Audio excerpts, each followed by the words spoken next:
Bunny ദേ.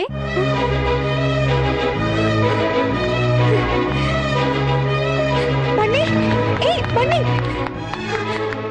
Bunny, നീ എന്താ ഇവിടെ? ഫീസ് അടയ്ക്കാൻ വേണ്ടി വന്നാ. ഫീസ് അടച്ചെന്നേ.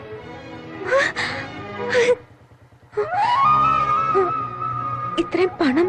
താൻ അതൊന്നും ചോദിക്കരുത്. വേഗം എക്സാമിൽ മാത്രം കോൺസെൻട്രേറ്റ് ചെയ്യും. തന്റെ അടുത്ത സെമസ്റ്ററിലുള്ള ഫീസ് കൂടി ഞാൻ അറേഞ്ച് ചെയ്തിട്ടുണ്ട്. ഇനി പേടിക്കേ വേണ്ട. ഹാപ്പി ആയില്ലേ?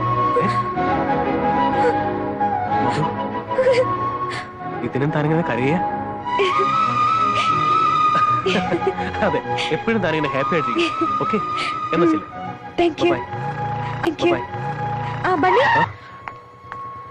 എങ്ങോട്ടാ പോകുന്നേ? ഫ്ലാറ്റിലേക്കാ. എന്റെ വണ്ടി പഞ്ചറായിരിക്കുക. ഞാനും കൂടെ വന്നോട്ടെ?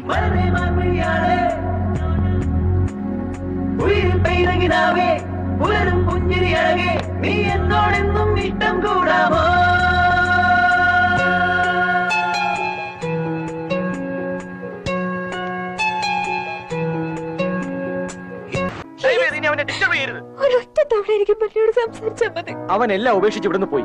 ഇപ്പൊ ചെന്ന റെയിൽവേ സ്റ്റേഷനിൽ കണ്ടേക്കും.